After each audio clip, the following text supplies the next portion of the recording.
Chad getting a moment? What the fuck is this? Like, when does this shit happen? Like, I'm surprised as fuck. I mean, I thought I had that motherfucking Hoshwall power to see that Chad ain't never gonna be shit, but apparently I was fucking bamboozled. So with this chapter of Bleach, I definitely enjoyed it more, and I felt it was structured better than the last chapter of Bleach. A couple different things to start. I mean, let's just talk about Chad actually getting a moment, and it's kind of funny because I've been playing the living shit out of Bleach Brave Souls for the mobile devices, whatever. I've been playing it on my phone non-stop, and the funny thing is, my main at level 75 is Chad. So it's kind of like, oh shit, dude, like I fucking wish this shit into existence because I played with the motherfucker so much. Him having his moment and him having the double devil arms, like, yo, I ain't gonna lie, I was actually kind of hype. I was like, yo, we haven't had some badassery from Chad in a while, and this gives me hopes that Orihime will have a pretty awesome moment as well. I mean, don't get me wrong, it was standard shonen setup, you know, okay, well, we gotta take care of this threat so they can keep on going, so we'll stay behind, whatever the case may be. But nonetheless, having Chad in there, I mean, Ganju showing up is like, hey, let's give Ganju something to do, but just giving Chad, even though it's a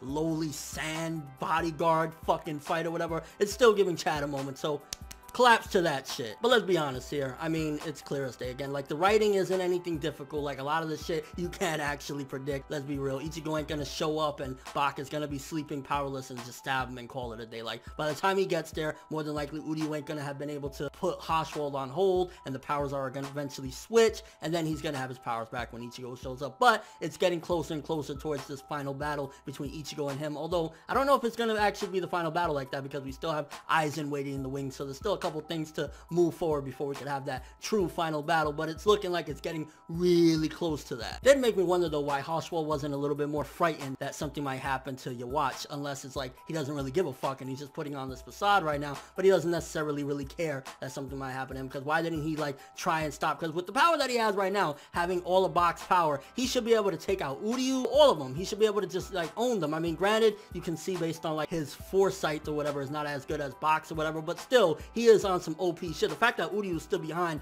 to like hold him off is kind of comical, let's be real here. And if you think about it, wouldn't it have made more sense if they just all ganged up on Hoshwall? That way Bak wouldn't have time to get his powers back. Like, if anything, that's what they should have done. They should have said, yo, we jumping this motherfucker right now. Kill him, bam, the power's gone, done. And the fact that Hoshwall was kind of surprised by Uryu, he said, you surprised me with that. It means two different things. Either one, it's just that Hoshwall isn't used to these powers yet. He can't really like, you know, grasp them like Bak can. Or two, this foresight really isn't always 100% accurate. Maybe because of people's actions, it can be like, oh, that wasn't supposed to be in the future or something like that. It could be either way. I mean, I think, to be honest with you, especially if they're going to be able to defeat Bak at some given point when he gets those powers back, it's going to have to be that they can change the future depending on what they do. We'll say the pacing was pretty quick on this, because if you think about it, it was a setup with Uryu versus Hoshwall, Ichigo and Orihime and them ran away, and Chad versus those Sam motherfuckers and Ganju. So a lot of shit actually did happen in this chapter. It was for the most part good setup. And again, I ain't gonna lie, I was just actually excited. It gave me a little bit of fucking Soul Society vibe, just a smidge of seeing Chad actually getting hyped to do something and shit like that. So overall, good chapter for the most part. I would say